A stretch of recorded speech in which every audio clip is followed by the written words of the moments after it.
everybody, welcome back to Tavern Talks. I am joined again by my good friend Jonathon. Welcome back, Jonathon. How you doing?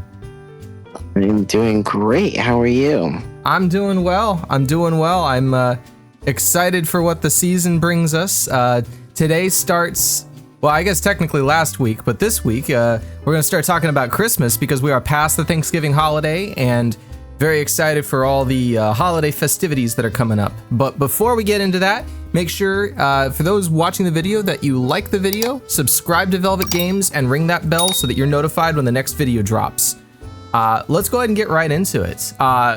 Before we even get into the first topic, I just want to say it is an interesting time of year when there's so much going on, and for some ungodly reason, I have decided to, well, I guess I've been working on this for a while now, but I've decided to pick up a new skill.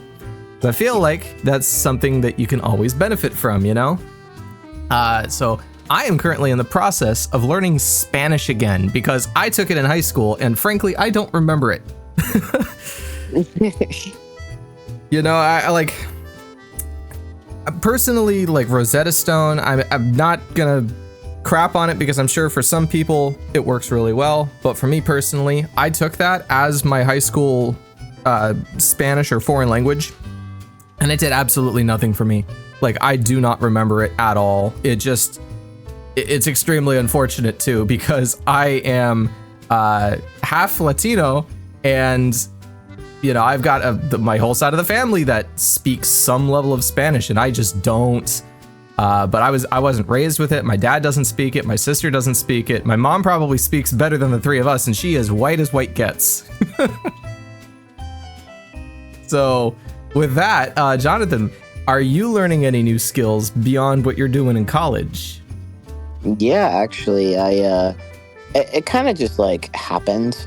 But recently I bought a subwoofer and for my car, and oh right, you were telling me about that. Yeah, I put it in myself. I did all the wiring, all the stuff for it, and it works fine. And I actually enjoy doing that. So I've been trying to you know, fix little things in my car and stuff like that. And so I've just been like tinkering with my car and, you know, just looking for things to like upgrade, stuff like that. And I guess you would consider that a new skill. Oh, sure. I mean, there's electrical work and stuff going into it. So like, yeah, definitely. Yeah. And like, just like trying to, because there are some things on my car that like before, you know, I was like, I'm not even going to mess with that. But like now I'm just like, you know, maybe I could fix that. Yeah. Maybe I could try. You know, because I feel like it really wasn't as hard as I thought it was going to be. So just like, I would say just like working on cars, I feel like now has become like kind of a new skill that I've been learning. So working on cars more than what you would say like electrical work specifically, or just like? Yeah, like I changed some spark plugs the other day too. It's kind of, the reason I would consider it a skill more now is just because like it's kind of just happened like recently. Like it kind of, I think I just want to like try this just because I'm like bored, and like it ended up working out. I ended up enjoying it, so you know I'm gonna try and take it a little bit further. Yeah, so yeah, it's hobby-esque. I got you. Yeah. And you know what? Like that's a skill that's gonna follow you. Like you're gonna end up, you know, 20 years from now, like your car will end up having a problem and be like, you know, what do I do with this? You know, either it's an older car that doesn't have a warranty, or it's out of warranty or something, and it's like, you know, what am I gonna do with this? And you take a look at it and it's like, okay, this isn't that hard. It's like, you know, back in the day, I used to have a Jeep Wrangler. This was before the whole craziness with the Jeeps, by the way. I was just as shocked as everybody else when I started seeing those little rubber ducks appear in people's windshields, and I was like, what is happening? That was long after I got rid of the Jeep. But it was a 98 Jeep Wrangler, and the thing was in rough shape. I think we paid like $4,500 for it. It had 120,000 miles on the engine when we bought it. I think I put another 50,000 on it, so it was like 170. But those engines will run till 300,000 easy. A little four-banger manual transmission. The AC hardly worked. The soft top made so much noise, and it was only a 2-door with manual windows. Like, it was as rugged as a vehicle comes. And I like the four-wheel drive didn't work. Like, there was just a bunch of stuff wrong with it. But in getting sort of a beater vehicle, I wouldn't call it a beater. It was still a nice vehicle, but getting a tough, a heavily used vehicle like that really taught you a lot about how to, do all the stuff that you needed to do with it. I remember the first day that we got that thing. I mean, it was, the guy the previous owner had used it for like, I think he lived down in St. Pete, and he would like take his dogs to the beach and stuff. Like, the back seat was not mounted in there. I remember, I think when we put the back seat in there, we had to mount it down with zip ties. Yeah, don't tell the FDA, or FDA, what was it? Don't tell Department of Transit. But we like held the back seat down with zip ties. He had like a mat back there where his dogs could like roam around. So when we get this thing back to the house, I was only 14 at the time. Like, I was turning 15, and we're like, okay, we need a new vehicle. I want to learn manual, all that stuff. But we bring it back to the house, and we strip this thing down to bare bones. We remove the driver's seat, the passenger seat. Like, there was no carpeting in there. Everything was completely removed from it. And then we put everything back together. And it was mainly just like, we're cleaning this thing out. We have to find if there's any damage. We need to repair that. We need to mount the seats properly. We're going to put seat covers on. We're going to put carpeting in. So like, there was a bunch of stuff we ended up doing to it. But I still remember it was myself, my dad, my friend, and my friend's dad, who was I think he was a plumber, but he was really, really good, like, mechanic wise. Again, just like you, Jonathan, like, he worked on cars. He knew enough about them. He was like, let's just make this thing happen. And we tore this thing down. I think we took the wheels off at one point. Like, this thing was like, it looked like it was going to the junker. And we put everything back together in a day. It was crazy.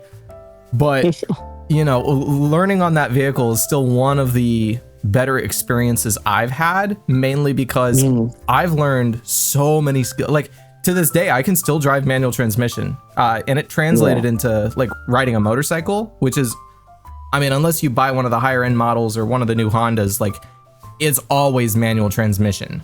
So it's just that, like, muscle memory of like, okay, clutch, shift, let the clutch out slow, give it some gas. That, like, all that stuff just translated super well. But no, absolutely, man. That's a phenomenal skill to have. And tell you what, with that skill, I can't specifically remember a time where I was doing more things and learning more skills. And this video is sponsored by Skillshare. No, I'm kidding. That would be awesome, though. Skillshare, if you want to sponsor this, reach out. Like, I'm all over that. I love the idea of learning new skills and passing that on. But no, as far as a time where we were just super, super busy all the time, learning new stuff and trying new things, is definitely Christmas. Like, around December, there's always stuff going on. Usually it's like, okay, we've got family coming out, or we want to go do this thing, so we want to do more prep work. And oh no, the tree needs to be trimmed, or something stopped working. We need to change brakes, or like, we've always been the fix-it type people, and that has generated so many thoughts and memories. Personally, getting into this topic, which is Christmas memories, one of the things that I remember the most. And again, it's kind of all ties in together. My family went for a trip up to Gatlinburg, Tennessee. We're staying in Pigeon Forge. This was right around Christmas. I think it was like, I want to say it was the week before Christmas. We went up there. My sister had one of her friends with us, and we pull in. It is 22 degrees Fahrenheit.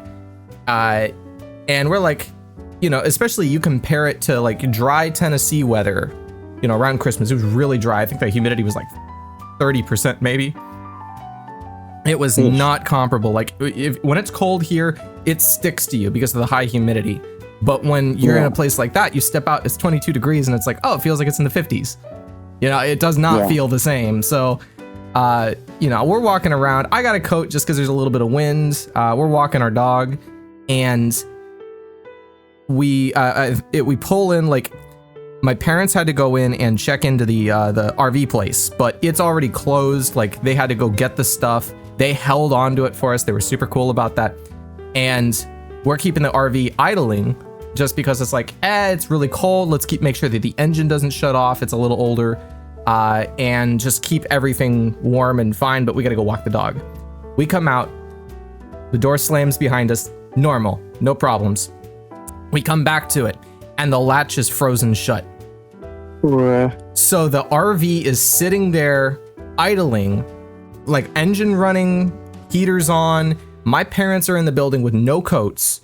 I'm there with my sister and her friend and the dog, and there are like, there's no way we're getting into the RV at this point because it is a fortress. The only way in is through the main door, with the exception of if you can get through the emergency exit, but that is only accessible from the inside, not the outside. There is no other entry. Now, my dad found he got a little trick. He basically went into the people that had been like holding on to the information for the site and everything, and he says, "I'm so sorry. Do you have like a stick or something?" And they get him this rod. I can't even remember if it was like a clothing hanger or something. It was long enough. It must have been at least 3 feet because I know that's like the minimum distance for this. So I don't know exactly what they got him, but he comes back with this thing. And it just so happens that right under the door is where the battery compartment is. Like, for starting the generator, keeping like the AC, or, the air units and whatnot running, and just providing general power. Mm-hmm. There's 2 car batteries directly under the steps.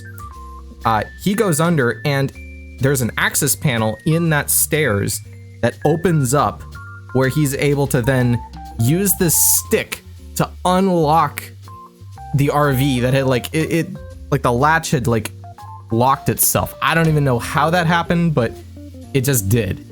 He goes in there and he flips the thing, the door swings open, and we're all like, fantastic, we're not gonna freeze tonight. So that one was definitely extremely memorable. In that same breath, Jonathan, tell me about a memory that you have from the Christmas time frame that is something super memorable, whether it be really funny or something that was really interesting, or something that was horrible at the time, but now you kind of look back on and be like, that was a interesting time. Actually, you were there when it happened. I'm pretty sure you know what I'm gonna say when I start talking about it. Okay. But it was around Christmas time. I think it was last year, actually. We were at your house. We were playing D&D campaign, and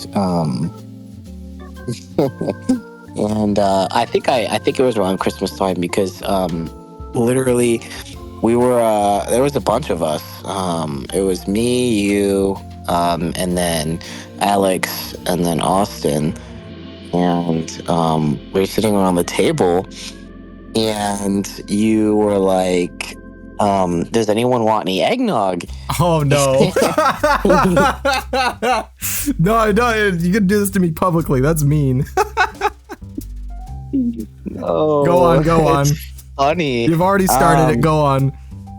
Funny. And you were like, does anyone want any eggnog? And then we were like, yeah, we'll take some. So you go downstairs, and we're all sitting upstairs in this table. And, a few minutes go, you come back up, and then you give me and Austin, I think it was just me and Austin who wanted it. Yeah, I don't think Alex was there yet. Like, he joined in the next campaign, because this one was like a one-shot. That was the Christmas one that we did. Oh yeah, you are right. Okay, so it was just me and Austin. Yeah. Yeah. And so you come up with these glasses. I think one was like blue and the other one was like pink or something. It was green, but still, yeah.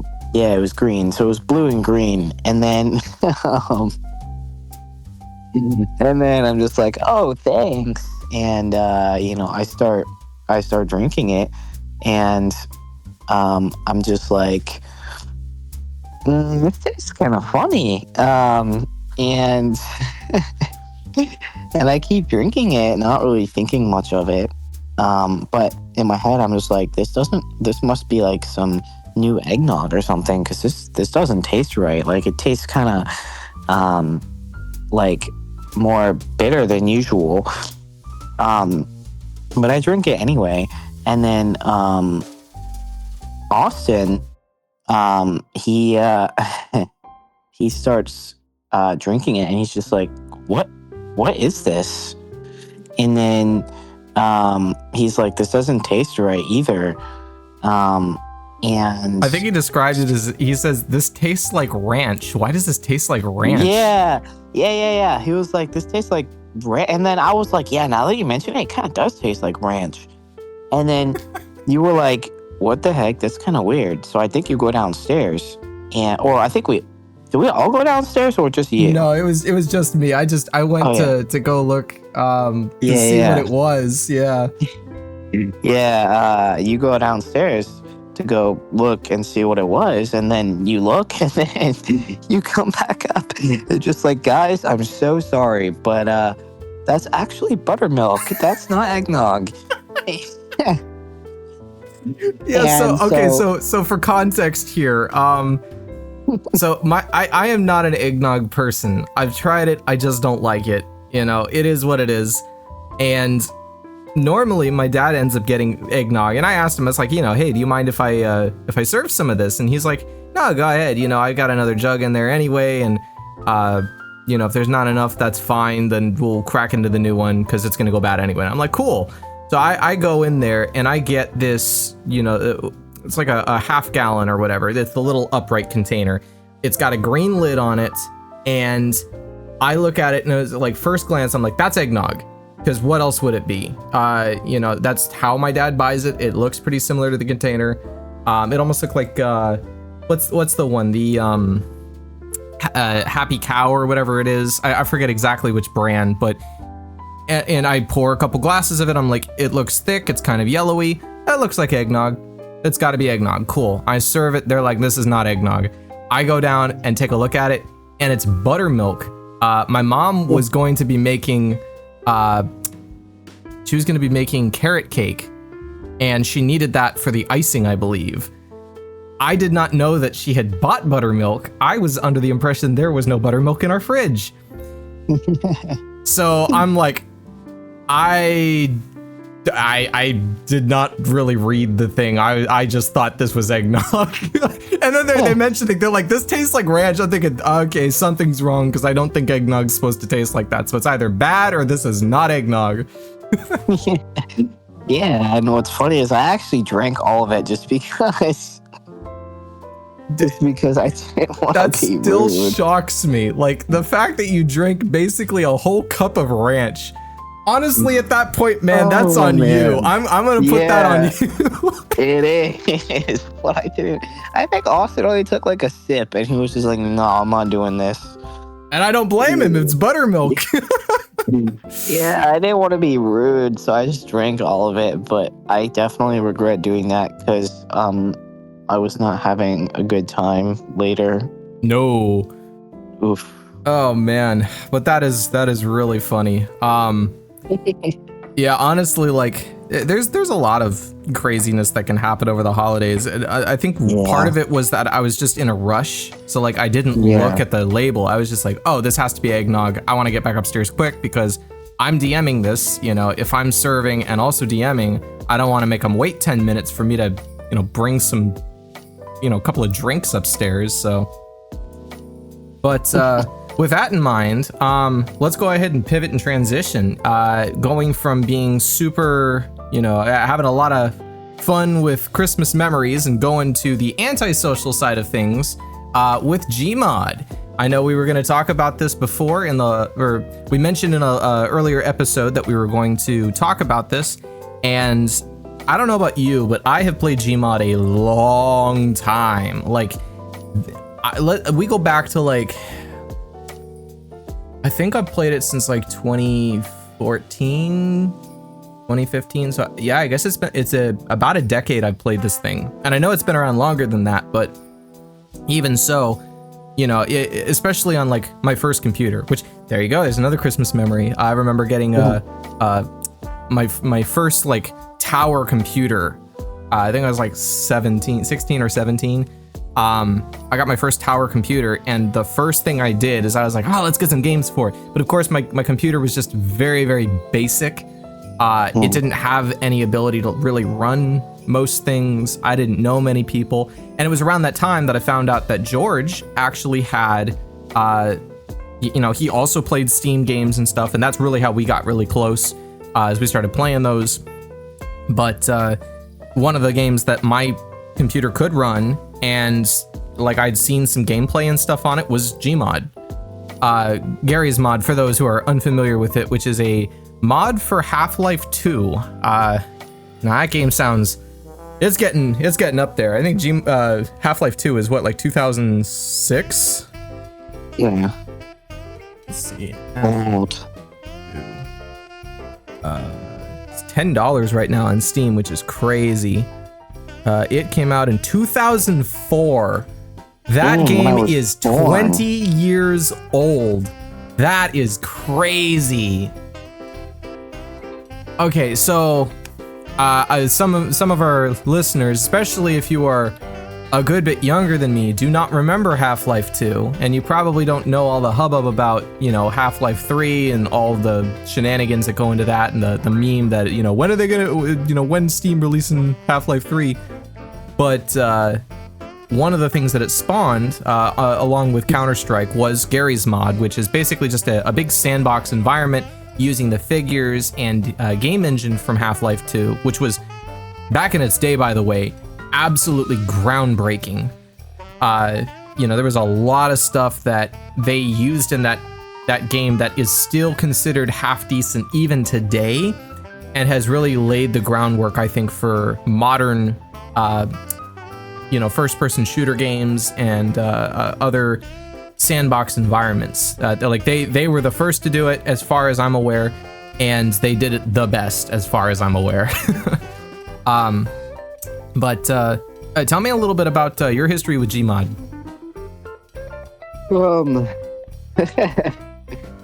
It actually goes kind of far back. When I was like, I think I was first introduced to it when I was like 13, 14. Mm-hmm. It was this guy that I was friends with, who was a little bit older than me, but we would hang out sometimes, and I'd go to his house, and basically, I wasn't like that much into gaming really at that time, but I went to his house, and he had a laptop, and I remember we were sitting there, and he was just like, yo, I gotta show you this game. And so he shows me Garry's Mod, and that's also when I got introduced to Just Cause 3 as well. It is around that time. Yeah, he introduced me to Garry's Mod, and I was just like, he let me play it, and I was like, this is kind of fun. So then, I got home, and my dad had a computer that he used. It was like a Dell. It was like the tower computers. It wasn't like a gaming computer or anything. It was just like for work or whatever. Oh yeah. And I asked him if because I think he had Steam at the time, and so basically, I asked him if I could, use it, and he was like, yeah. So, I got Gmod and I started playing it, and I was like obsessed with it for a long time, for years. Like, I would play it like every day, and like me and that guy, me and my friend, we would play together sometimes, because it was multiplayer. And we would play sometimes. So we just do like the most stupidest stuff. And like it got to the point where like I had like 3,000 mods installed on my thing. Wow. Okay. Yeah. So like every time I started, because it wasn't a gaming computer, so every time I would start the computer, it would take like 10 minutes to load the game because there were so many mods. Like Wild. crazy. Like literally every day I would just add like 5 mods for like a year. It was crazy. Like I would just go on, like I would literally spend like 30 minutes, 40 minutes just looking at the like mod list that you could add on there, and I was just like, oh, this looks cool, let me add this. And I would just add mods like every day. And like it got to the point where like sometimes I would just like spawn something and my game would crash because because like there was like a ton of mods that like didn't work, so like they would just break my game. I'm right there with you. Like the whole concept of just like parsing through the different mods on the Steam Workshop, just spending hours on there, like let me find just the perfect mod, let me add some dumb stuff. Personally, one of my favorite things to do was just to jump into like a sandbox with my friends and then just drive them nuts with some of the stupidest mods I found. Or we would have like competitions. Like I still remember, I think we may have done this once or twice, and it was mainly just because like they preferred playing some of the actual like game modes, but when it comes to sandbox, we would have competitions with one of my favorite mods on there was Garry's Bombs. I don't know if you ever used that one. Yeah, I had that mod. Just the idea of a like what we would do is build these like forts out of just the random garbage. And then the rule was that you could weld them, but you couldn't freeze them, because freezing an item means that you literally cannot move it no matter what you like what you do. But welding them together, it can be broken. So we would weld the stuff together and take like shelter in these like fort things and then just lob bombs at each other. Not the nukes. The nukes were pretty much off limits because it's like that'll destroy anything. But you know, the normal ordnance explosives, we would just like, here's a 100-pounder, just lob it across the map and see if we hit them. I remember one time and I think it was with Garry's Bombs, if I'm not mistaken, we would use the artillery, which was really fun, by the way. Like, if you've never used the artillery in that, it's so much fun. That was phenomenal. When it comes to the different game modes, I know that there's a lot of different game modes in Garry's Mod. First, I want to talk about just sort of your standard stuff. Like, I still remember my first interaction with it, besides Sandbox, was probably Sleds. That one was an interesting one, and it's funny because I completely forgot it was a game mode until I fired it up the other day, and I was like, oh yeah! That was the whole idea, is you made a sled out of ridiculous things and then see like how far it would go without you just like flipping over and then face planting and the thing stopped sliding. But that was like one of the core ones. And then of course you had Death Run, Prop Hunt, what was it? Trouble in Terrorist Town, which is funny because now you use that phrase today and it's like people are not happy about that. That is not a game mode that aged well. What would you say would be your favorite standard game mode? I'd say the OG Prop Hunt, I'm not gonna lie. Prop Hunt was great. Yeah, that one was super fun.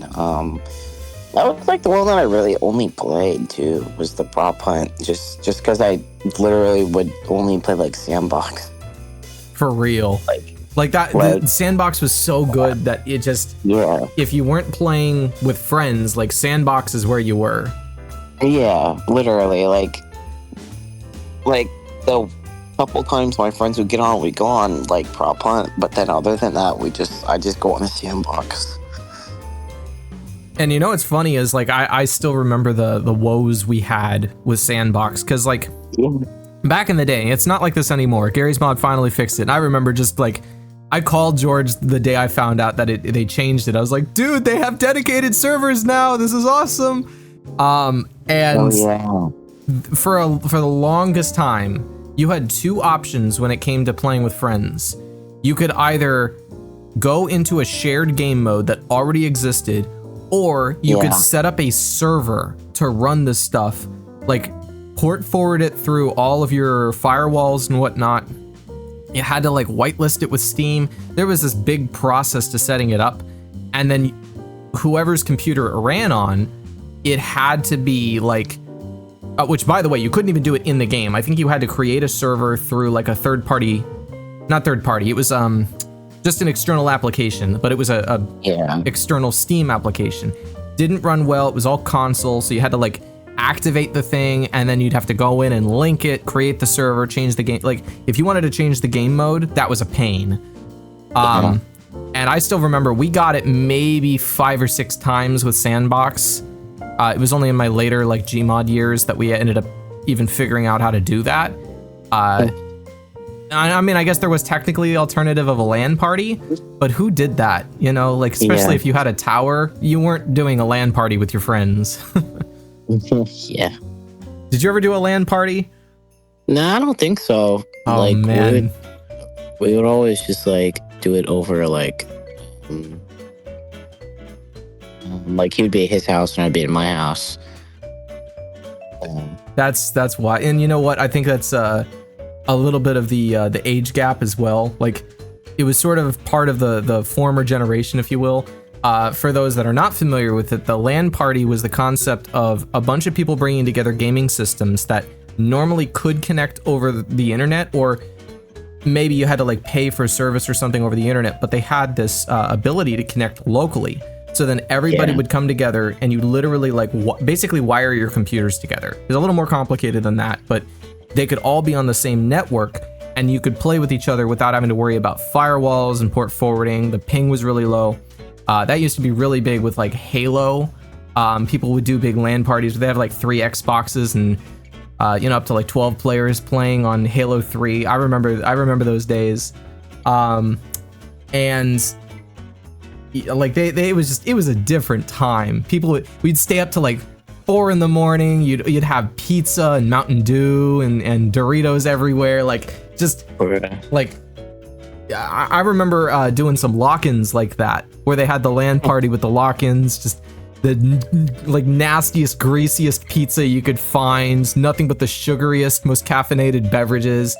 And like it was funny as that was not my scene. Like not staying up till 4 in the morning anyway. I was cool doing that till like 1 a.m. or something, but after that I was like, nah, I'm done. You know, I don't stay up this late. I have to be up early for school or for some other event or something. Like I was not a night owl. But as I got a lot older, now I'm like, oh, it's 3 a.m. I should probably go to bed. Yeah. Oh man, and I feel bad for you, Jonathan, because I know you're still working that night shift. Oh yeah. This has got to be brutal. Yeah. But very. Yeah. But I know we're drifting off topic a little bit. So beyond the core game modes, if you will, there were definitely some other ones that stuck out as like really big. And the biggest one I think that really popped to me had to be Dark RP. It was just everywhere. Like every variation of Dark RP that you could possibly imagine. They even had some wild stuff like, and it's funny. Don't think negatively of me, because I went in there. I'm a history buff, and that's one of those things that like I would go in and just see what it was like. Like how accurate is this to history? It was the 1942 RP. Very, very strange game mode. I actually met a pretty cool guy through there. I haven't talked with him in a while, but we actually ended up becoming friends through that. Like we just started talking. I remember we were literally just like a standing post, and we just start chatting, and I'm like, this guy's pretty cool. He plays a lot of games like me.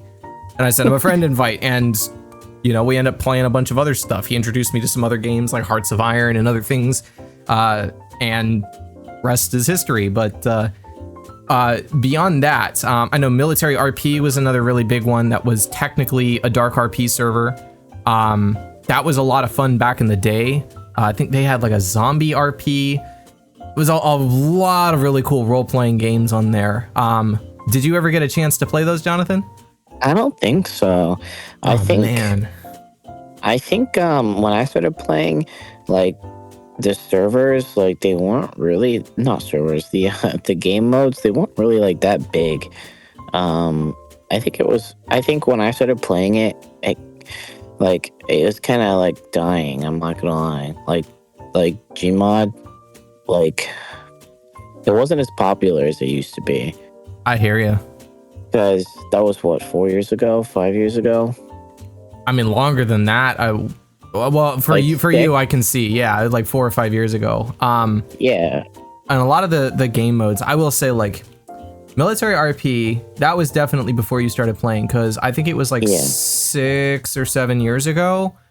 There was a variation of it that was amazing, and it was hosted on, I think, like 12 different servers, but the company that owned the server farm, or maybe it was the individual, I think that's right. I think what happened was the individual passed away, and they didn't know what to do with the server farm, so it got transferred to some of his moderators for a little while, and then the family was like, no, we want to shut these down because it's costing a lot of money, and people just understood, so the servers just kind of quietly passed into the night, but nobody kept a backup of how it was configured, and the configuration of it was amazing. It was really, really cool. The only thing is that some people did abuse it. There was this whole thing about basically, like, killing somebody as soon as they would come in. I forget the exact term. Basically, spawn killing? Like, to some extent, but there was a term they used. I know that KOS was definitely not okay. There was another term they used, basically to say, like, you couldn't just initiate combat. The way you had to do it was you would declare war against another faction. They had like 5 factions. It'd be like the US, Germany, Russia, a couple others, I think. And I think they had like Great Britain and France or something like that. But you would choose one of these factions. You would rank up as you went through it, and as you the higher rank you could achieve, then you would have command over the different things. There are only so many slots available, so sort of first come, first serve.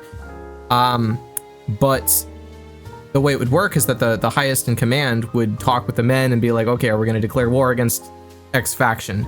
And then you do that, and then you could, battle it out, but you couldn't spawn camp, spawn kill. You couldn't just shoot somebody unless they started shooting at you first. So, standard rules of engagement type thing, but there were definitely some people who abused that.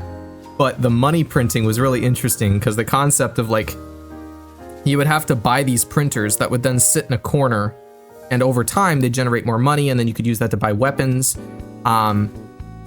The thing is, you would have to, like, fortify it, because anybody who, like, you would spawn this thing with your money, but then anybody could take it. So you would have to basically, like, put it in a corner and build Fort Knox around it. And that was really interesting, because again, it then, there was this whole thing about raiding. Like, there were rules as to how you could build the bases so that they could be raided. Like, it was really, really interesting concept, and I think very well executed with that particular one. There are later variations that really just dropped the ball. I think the whole concept of money printing kind of went out the window. It really just turned into, like, you just follow orders, shoot the other guys. It got really boring, and the back-end plugins and stuff just they didn't hold a candle to it. Now, I haven't been in there in years, full disclaimer. I actually told Jonathan, because I've got other games. Garry's Mod's not exactly the top of my list anymore. But I downloaded it the other day and just fired it up just to see, like, what's changed in here, because there have been a lot of lot of different things that have changed. Before I move on, there is one more thing I want to mention in regards to Garry's Mod just as a whole, and I think this is something most people can agree with. Like, what Garry's Mod does really well, better than most other games, weirdly enough, is horror maps. Oh my. Like, you talk about, I think one of the first iterations of the backrooms, if I'm not mistaken, was in Garry's Mod. Like, someone designed it in Garry's Mod. It was a big thing in here for a little while, and then later on someone else made the backrooms, the actual game.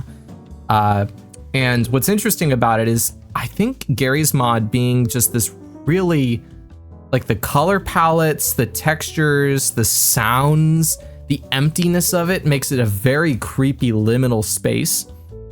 And horror maps are phenomenal, especially because there are things that can spawn in the game that'll hunt you down. We'll actually talk about that in a little while, but I know that I fired up one of the horror maps that I had subscribed to years ago when I went into Garry's Mod, and I'll play horror games like Subnautica and other stuff. I know that's technically not the most scary horror game, but I still play Subnautica. I went in there and I'm like, okay, Subnautica's not that bad. I get it, ooh, spooky and everything, but I legitimately got chills in the Garry's Mod horror map. I think the power went out or something, and there's just these sounds. I had to switch to the flashlight, and I actually got chills playing that. I was like, man, they do it so well. I can't even explain it, but I don't know. Maybe that's part of my nostalgia kicking in. I guess this is a good segue. As far as the nostalgia goes, like, favorite YouTubers who played this stuff, specifically like YouTubers that were really famous for horror things. One of them that sticks out to me, and he did play Garry's Mod, maybe not nearly as much as some of the others, but like PewDiePie, for example. Like the whole Amnesia playthrough, that really made him. Like, I'll be honest, I haven't watched PewDiePie in a long time. He probably still does some things like that, but I know that's not really his motif anymore. He does a lot of other things that aren't just horror games. Now, Markiplier, on the other hand, like, I know he still plays horror games a lot. And I know that when they've played things like Garry's Mod, it's really, it kind of sticks out because it seems like they're in the wrong environment, and yet, I don't know, it fits so well. What would you say? Do you watch any YouTubers that play Garry's Mod or have played Garry's Mod? And if so, which ones would you say would be some of your favorites? Honestly, I never really got into like I did watch YouTube for a while. I got really into YouTube, but I never really watched anyone that played like Gmod specifically. It was it was more speaking of PewDiePie, I watched him for a while when that whole Tfue and oh gosh. Shit, and what was that other one? It was him, and he made that diss track. PewDiePie made that diss track. Yeah, it was T-Series. T-Series, that's it. I almost said T-Pain. I don't know why. I watched him around that time. So like he was doing a Minecraft playthrough, so I watched all of that. Wow. But like that was like the only I watched I don't know, I watched a lot of like Dan TDM, a lot of Minecraft. I was really into Minecraft. you seem like a Minecraft kid. Back in the day. So I never really watched Gmod, but like I will say nowadays, I'm not even gonna lie, like I'll be on TikTok or social media or something, and I'll just get like at one point my For You page was just full of like because I'm pretty sure that's where Skibidi Toilet came from. Kind of like. So Skibidi Toilet was Source Filmmaker, which is the same engine, but specifically the filmmaking side of it.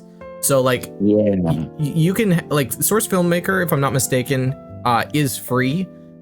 You just have to have the assets, and you can get the assets by getting the different games. So like if you have Half-Life 2, you don't have to have Gmod, but Gmod gets its assets from Half-Life 2. So if you have that, then technically, kind of the same thing. Definitely. I was watching because I was on TikTok when that whole thing happened, and I was like, "Wait, that looks like Gmod. What the heck?" Yeah. And I was like, "What am I looking at?" And then like also, I get a ton of videos of like people like running from. I know you mentioned it earlier, actually, but running from those giant they're like cutouts of just like random characters. Yes, we'll talk about that in a second. I got a whole segment for that. But that's literally like, I've been seeing a lot of Gmod recently. Just like, I haven't been like looking for it. It's just popped up on like my Instagram or like my TikTok. I'm just like, oh, that's kind of cool. Yeah. So I don't really watch, like, I never really got into watching Gmod like that. Because I would play it, so I didn't really like watch it. That's interesting, because like, you know, there was a time when Gmod was basically king on YouTube. And we're talking like probably 10 or more years ago. Gmod was definitely king at that time. Like, some of them that stick out, like particularly to me, of course, you've got the Vanoss crew. For what's come to known as the Vanoss crew, which is Vanoss. If you're not familiar with him, he's a pretty big YouTuber. Daithi Denogla, H2O Delirious, Mini Lad, back in the day, you know, back before the stuff went down with him. You had Moose Knuckle, like there was just a large group of YouTubers that were just kind of like common friends that would get together and play the games. They've really all kind of gone their own direction. Some of them not on the greatest terms. I know Terrorizer was a big one. He still plays with Nogla. I think they got their own channel these days. And then you've got the other side of it, which I think occasionally they intersected, but they were really sort of their own group. Sea-Nanners, Gassy Mexican, Stark, basically all the people from the Machinima days. I don't know if you know about Machinima, like they are like back in the day, Machinima was like top of the game. They were really sort of the like I don't know if you remember the Major League Gaming scene, MLG, you know, the air horns and 420 Blaze It stuff. I remember that. That was all Machinima days. Like they reigned supreme. If I'm not mistaken, Machinima was actually like a gaming company, if you will, where they had like they did competitive league gaming. They actually had like an umbrella where they had YouTubers working underneath them as like content creators and game reviewers and stuff. Machinima kind of fell apart. I think they're still a thing to some extent, but the YouTubers fractured and split off. I don't think Sea-Nanners is even making videos anymore. Like I know for a while anyway, he got into like real estate. Gassy Mexican still does stuff. Stark is still doing things from my understanding. I heard I was watching a video the other day. I'll confess here, I am a VTuber fan. More so the indie VTubers, just the ones that don't seem super fake, if that makes sense. Like I was watching Chibi Doki. This girl is ridiculous, but they were playing Shotgun Roulette, Buckshot Roulette, and I heard a voice that I hadn't heard in years. That's Chilled Chaos. I did not think this guy was still around, and I was like, wow, good to see he's still doing stuff, you know? But no, honestly, like the YouTube scene has really changed over the years. Like you mentioned, Gmod as a whole, I think, has changed quite a bit. It's not the same game that it used to be. A lot of the old school stuff, like people do still play Prop Hunt. I know there's a lot of variations to that now. You're going to be hard pressed to find any death run videos that are made today. Same with sleds, and just unless you're doing like there's really two versions of videos that you're going to find primarily these days, and that's going to be sandbox and horror maps, which basically they're the same thing. Specifically with next bots. That was what you were talking about with the cutout PNG looking things. The next bots, which there's a whole video. I'll link the video in the description. I don't actually remember the title of it, but excuse me, I'll put it I'll do both. I'll put it in the description, and there should be a tag that pops up that talks about like why next bots are really, really scary. The whole concept of them is that I believe Half-Life 2 had this engine that basically ran that would allow NPCs to basically track the player. And the way it does that is it like throws down like this big mesh, and it's constantly looking for routes. So it's basically like think of like a rat through a maze. Like it's able to track really, really well. And in doing that, you can spawn something on the other side of the map and you have no idea where this thing is, but it's looking for you.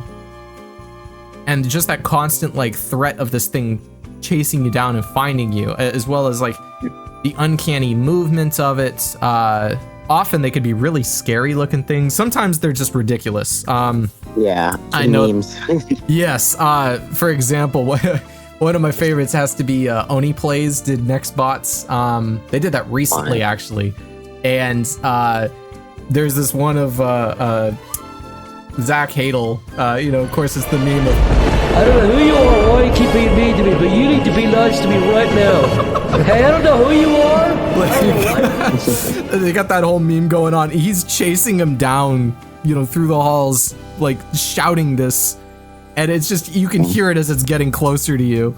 And of course, they can be really stupid, but it's still scary because while you're in this game, these things are usually, 2.5 times bigger than you. It's a flat PNG that can move through just about anything. You don't know what it can't get through. And the concept, like as soon as it touches you, you're just dead. And you usually go flying too. Yeah. But yeah, next bots are hilariously terrifying. You'd actually be surprised to know. Now, while the YouTube content may not be as big on them, Dark RP is still alive. Like, it's still happening to my knowledge. I don't think you'll ever kill it outright. I know some YouTubers have made videos going into like 1942 or military RP and trolling people. Some of I will say 1942 back in the day was just a history buff server. Nowadays, it seems like some people take the roleplay a little too far. There may be actual, I don't know if neo-Nazi is a fair term, but definitely people that hold some not so great views about certain people, and they will congregate in these servers. Some of the people in there, they're doing fine. Like, they're just like hiding from the German regime and just doing their thing. That is what it is. Some people just like that. That's kind of what we used to do, except we would troll a lot more because that was kind of the whole point of it. Was like, it was a very, like, if you were taking it too seriously, you were playing the game wrong. Specifically, if you are cosplaying, my gosh, no. Specifically, if you're role playing as the mustached man in Command. If you're taking that overly seriously, now that was kind of the appeal, is like you could play as this guy and you'd only get it so often, only one person could be that, and the objective was to kill him. So I guess like that in itself was kind of cool, but at the same token, like, now again, some people take that role a little too seriously. So, that it is what it is. I'm happy to see that some of these communities are still alive, and not so happy to see that others have made it. What do you honestly think is going to be, like, what's the next stage for Gmod? Like, where do we go from here? For Gmod? Yeah, specifically, like, what do you think is going to be, like, because eventually next bots are going to kind of fade to the background. Everything kind of does, but, like, what game modes do you think will, end up making a reappearance, or do you think the whole thing's gonna kind of go downhill? Like, what's your thought? I don't know if Gmod will ever die just because of how unique it is. Just because of like the endless stuff that you can do in Gmod, and I'm pretty sure that like all it takes is like one person to post a video for it to blow up, and then other people to do the same thing. Like that's kind of how trends start. So Right. I wouldn't be surprised if like I start seeing more Gmod stuff randomly. Like I don't think it's gonna be like I think it's just gonna kind of happen randomly. Like I don't think it's gonna be like planned where like I don't know, people are trying to like I don't think they're gonna like do it on purpose. I just think someone's gonna think it's funny and then post it, and then it's gonna blow up, and then other people are gonna start doing it. Kind of like how the Nextbot thing started. Like it was kind of random. I'm not gonna lie. Like I just randomly started seeing it on my like For You page. I was like, oh, that's cool, and then all of a sudden, like literally every single video was just Nextbots. No, And, absolutely. Like it just capturing the virality. Yeah, like I think that game is very good at that. It's just like random stuff that's like kind of funny that just like makes you laugh. Just because like that's the whole like premises of like Sandbox. It's just like the endless stuff that you can do. Because there's endless mods. Like people create mods all the time, and like literally there's probably thousands of mods that are just sitting on the workshop or like the thing just for you to like look at and install. So I'm pretty sure all it takes is just like one person to be like, oh, this is funny, and then post it, Definitely. And I'll tell you what, Yeah. it is a shame that you haven't seen some of this earlier stuff, specifically when it comes to like the Vanoss crew and other things. So when we're done here, I'll have to show you a video. For those of you that haven't seen like old school Vanoss from, 9 or 10 years ago, like some of it is just goofing around in, sandbox maps where they're just kind of spawning things, hitting each other with buses and whatnot. Like it was just random craziness. It really feels a lot like what people are still doing today, but I think a lot of today feels very, I don't know, disingenuous or faked. Some of it, especially like the next bots where people like they'll overreact to things just to try to get the views, and to each their own. If you like that, that's great. But personally, I feel like it's kind of disingenuous. Compare that to the old school stuff that you used to see with again like the Machinima crew, the Vanoss crew, even like Markiplier and PewDiePie and Jacksepticeye and those that used to play this game a lot. It feels very similar but different. Like it was sort of where this got its start. So I'll show you a little bit of that when we're done here, just so you get an opportunity to experience that, because it was really funny back in the day. Yeah. And I have one last question for you. What one game, if you just had to pick one game out of anything, not Garry's mod, but any game, what game should be modded?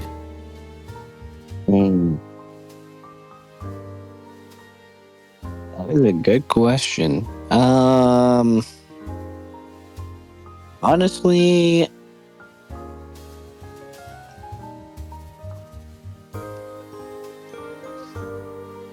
I think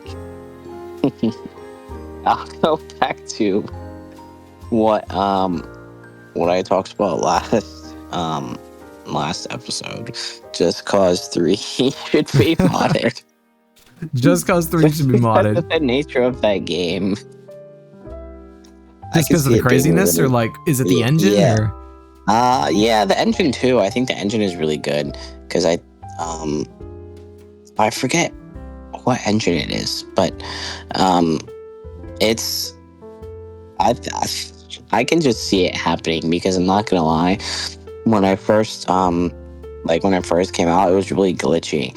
Like it was really dumb. So like you would do something and like the game would just break in like a really funny way, and like I could see that. I could see people modding that game and like making some pretty funny stuff. Okay. Yeah, like and also like obviously an obvious one is Minecraft. Minecraft is already modded, but Oh yeah, Minecraft is a big one. Like, Yeah. honestly, like between Minecraft and the other one that I had thought of, and you're gonna be like, oh, of course, Skyrim. Oh, yeah. Like those two, and I mean they are modded. That's the thing. Like, Yeah. I feel like the ones that needed it the most got the mods. The ones that didn't need it as much, fewer mods. I think RimWorld is another cool one to mod. Some people go absolutely wild with what they call Space Cannibalism Simulator. If you haven't played RimWorld, I recommend it. It's definitely a different style of game. It's kind of strategy-esque, no first person, and it's all like, I don't know how to describe the art style. It's sort of like 2D renderings, but think of it like, that's a good question. I don't really know what to compare it to other than like, what is it? The Prison Simulator? Not Prison Simulator. What's the one? Prison Architect. So it's kind of it's that same art style as like Prison Architect. That's another Paradox title. At least now it is, I think. So you know, it's sort of a interesting simplistic art style. But between that, like Skyrim, Minecraft, like these games are so much better with mods, mainly because the original game was already pretty good. Now you add in some extra, you know, utilities and things, let people get really creative with it. And honestly, the fact that these studios do not spur, you know, further into the games, people making, you know, the community making it their own, I feel is so important to the survival of these games. Because like Skyrim, for example, right, has been out for over a decade now. It came out in 2011. 2024 right now, that is 13 years later, and the next title still hasn't dropped. Yet Skyrim is somehow still relevant. And part of that, I think, is because of the absurd mods that people are putting in there. Like, yes, you have, you know, graphic overhauls and textures and things where like, it's like photorealistic 8K renderings with, you know, ambient occlusion and bloom and all this other stuff. Like, it's so beautiful. Then throw on top of that some of the stupid stuff like turning dragons into Macho Man Randy Savage. It's always hilarious when you're, and also terrifying, by the way, when you're walking around Skyrim and all of a sudden you hear off in the distance, "Oh yeah, brother!" And all of a sudden Macho Man descends on you and starts breathing fire. Like that's not exactly it's hilarious, but terrifying at the same time. I think one of my favorite absurd mods has to be turning Alduin into Thomas the Tank Engine. And it just, his roar blasts the Thomas the Tank Engine theme. Da da da da da da da. People have too much time on their hands. That is. Do you have a favorite mod that you would talk about as far as like some of these games?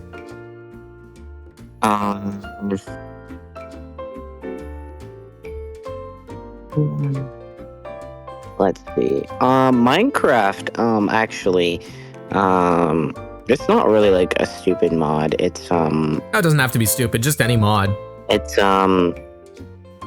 it's I don't know if you know Christian, but me and Christian, we played for a while. We were like obsessed with this one mod. It was like actually it was a few mods, but like you could only play it on PC because it was only you can really only mod on PC. Yeah. Well, nowadays you can mod on some other stuff, but back in the days, yeah, like PC was it. Yeah. It was just like a couple mods. It was like there was a dragon mod in there, and there was like it was all survival, but like there was like some like ancient like village mods, and like there was a weapons mod. There was like a nuke mod too. That one was fun. Dang, what is it called? I think it was like TD nukes or something. And we would just like go to, cause bruh, you were talking about port forwarding earlier. Oh Bro, that gosh, was so the annoying. Minecraft servers. Oh, the port forwarding.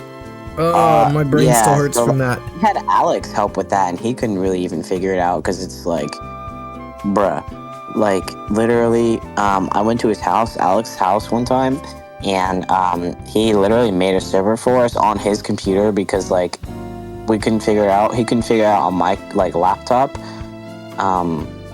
and so he literally made a server on his computer, and then that never really ended up working. So literally, what we would do is just I would just go to his house, or he would come to my house.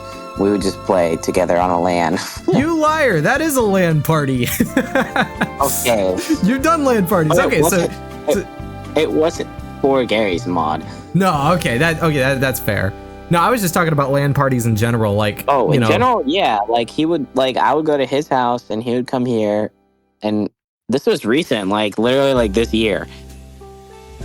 Gotcha. I mean that's cool. Like LAN parties are still a thing that people still do. I mean, you know what? To make up to millennials and exennials like myself, you know, it's kind of refreshing to hear that people still do that. Like it's still a thing. I guess technically with any system you can do that as long as it has an internet connection, but to know that people are still getting together and playing Minecraft and whatnot. Have you played the Minecraft Pokemon mod? I don't think so. So I have not actually played it, but I've seen the thing, and it's mostly because like the setup for it was absolutely crazy, and I'm not a crazy Pokemon fan. Like, I think it's okay. I didn't really grow up with it, so you know, it didn't really appeal to me as much. But I've seen Jason play it. He had a like heavily modded version of Minecraft that he was playing when he was still living at George's house. And I remember going over there one time and seeing that, and he's just like, there's literally like hundreds of animals, and they're now Pokemon. Like you can catch them, you can train them, you can battle them, to my knowledge. Like it's basically Pokemon but Minecraft, which is pretty cool. Yeah. But yeah, so I mean, I think this is a good place to wrap it up. I would love to talk more about some other mods, or maybe we can talk about like growing up on different consoles and things, or something to that extent. Tell you what, for those listening, if you have a recommendation on what to talk about next, drop something down on the comments, and we'll take a look at that and see if we can make that a talking point. But thank you so much again, Jonathan, for joining us. Do you have any parting words for our lovely guests? I just want to say, you know, thanks for having me. Super fun as always, and make sure that you guys like and comment and subscribe, and hit that notification bell, so that way you'll be notified when the next video comes out. And yeah, just you know, thanks for having me. Of course, man, anytime. Well, like he said, you guys have a great one. Thank you so much for watching, and as always, stay awesome.